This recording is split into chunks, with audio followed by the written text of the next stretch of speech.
Hi friend, आप सभी का हमारे यूट्यूब चैनल पर एक बार फिर से स्वागत है।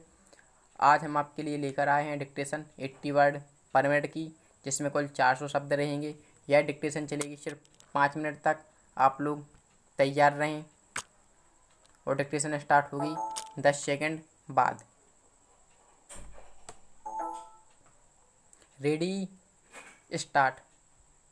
मजदूर क्षेत्रों में केंद्रीय श्रम मंत्री के इस कथन का स्वागत किया जाएगा कि सरकार श्रम सम्मेलन और स्थायी समिति के सम्मुख इस आशय का एक प्रस्ताव रखने जा रही है कि उद्योगों में मजदूरों को भी हिस्सेदार बनाया जाए।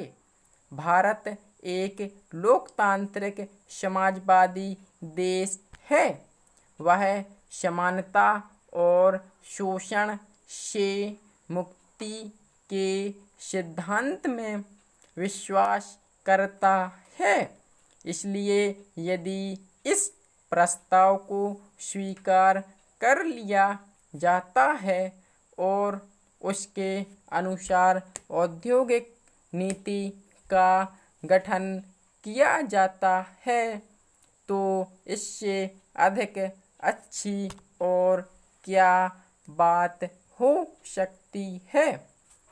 पैरा, जहाँ तक औद्योगिक प्रबंध में मजदूरों के भाग की बात है, सन 1947 में सरकार ने यह कानून बनाया था कि जिन कारखानों में आवश्यक समझा जाए वहाँ श्रम समितियाँ बनाई जाएं।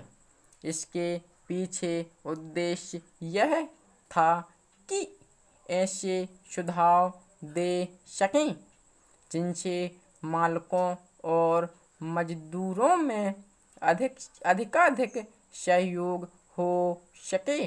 उनको कोई विशेष लाभ नहीं हुआ और यही कारण था कि उससे 10 साल बाद एक त्रिपक्षीय वार्ता एवं अध्ययन के बाद मालिक मजदूरों द्वारा संयुक्त प्रबंध समितियों के निर्माण का विचार रखा गया। राज्य और केंद्र सरकार द्वारा इस विचार के बावजूद यह विचार रखा गया। राज्य और केंद्र की सरकार द्वारा इस विचार के प्रचार के बावजूद यह विचार जड़ नहीं पकड़ पाया। यद्यपि उनका कार्यक्षेत्र निर्धारित कर दिया गया था, किंतु राष्ट्रीय श्रम आयोग इस परिणाम पर पहुंचा कि जहां ये समितियां कायम की गईं, वहां उद्देश्य पूर्ति की कोई सफलता नहीं मिली। स्वयं श्रम मंत्री ने यह प्रकट किया कि केवल 35 सरकारी उद्योगों में इस प्रकार की संयुक्त प्रबंध समितियां कायम हो सकीं और उनका काम बहुत निराशाजनक रहा। औद्योगिक लोकतंत्र की दिशा में वह एक कदम था, परंतु वह आगे ना बढ़ सका। अब पुनः कुछ दिन पूर्व श्रम मंत्री ने घोषणा की थी कि सरकार ने उद्योगों के प्रबंध में मजदूरों को शामिल करने का निश्चय किया है और इसके लिए प्रशासन सुधार आयोग की सिफारिश के अनुसार कारखाने के निर्देशकों में से एक मजदूरों को प्रतिनिधित्व रखेगी।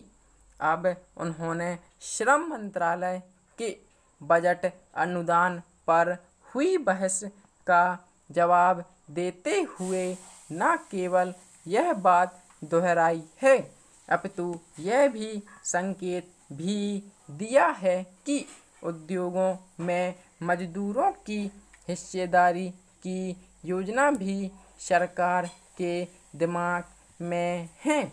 कहना न होगा कि यदि वह योजना कार्यान्वित कर दी गई तो प्रबंधन और मिल्कियत दोनों में मजदूरों की साझेदारी होने से औद्योगिक क्षेत्र में एक क्रांतिकारी युग का श्री गणेश हो जाएगा। निजी क्षेत्र के उद्योग इस योजना का स्वागत नहीं कर सकते हैं क्योंकि इससे उनके मालिकों को चोट पहुंच सकती है। Full stop. आज की डिक्टेशन होती है समाप्त। आप लोग